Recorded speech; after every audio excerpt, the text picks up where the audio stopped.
ekyeyo buli omu akinyumya lulwe era nga buli omu akinyumya akiddiŋŋana. Munnange nno abasinga obungi beerekereza ebintu bingi okuleka famire zaabwe, abaagalwa baabwe n'ebintu ebirala ne basalawo bagende ku kyeyo munnaye okunoonya akasimbi.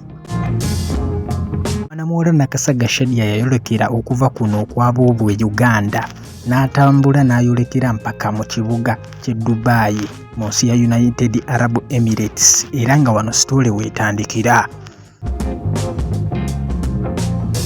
Ng'omuntu omulala yenna bwe yalibadde ne pulaanizi ze, nonno mwana muwala yalina pulaanizi ze naye nga wano teyamanya nti ebintu bwe bigenda okutandikirira ddala okukyukira ddala eri obulamu bwe okutuuka essaawa za leero. Omukwano gw'ewala tegwabasobozesa kubeera na boyfriend we era munnange mwana muwala yasalawo okuconcentratinga ku mirimu gye ne bakama be okusobola okulaba nti ate abawa saaviisi ezo zennyini ezijja mu akakasente ate ke bamuwa.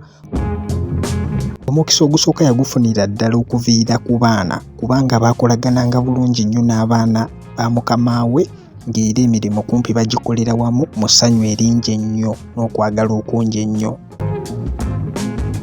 Mwana muwala nno yeeyongera okubanga obulamu bwe bukyukira ddala na buli kimu. Mwana muwala engeri gye yakituukako, obuwanguzi engeri gye yabutuukako munnange eyajjanga kadaama ebintu ne bikyukira ddala. Obubadde bwonna ogenda kuba obulaba mu full video kweno yennyini channel. So obeera ng'okomentinga wansi awo ate okubira ne vidiyo endala. Naye nga temwerabira tuyina ebyuma, tuyina sound system, oyagala birthday party, kwanjula, mbagga, baby shower, wonna lumbe, byonna bye weetaaga nga byetaagako sound n'amataala. Bannaaye ebyuma weebiri, ennamba y'essimu weeri awo, gikubeko ate nga ne discount ekyagendera ddala mu maaso.